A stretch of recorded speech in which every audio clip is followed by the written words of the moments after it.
বাংলাদেশ সরকার ভারত ও পাকিস্তানের পরিবর্তনশীল পরিস্থিতি নিবিড়ভাবে পর্যবেক্ষণ করছে।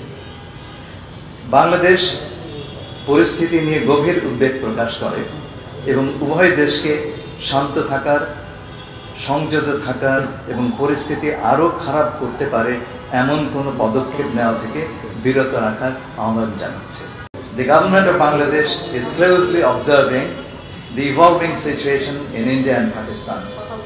Bangladesh expresses its deep concern over the situation and urges both the countries to remain calm, show restraint, and refrain from taking any steps that could further aggravate the situation.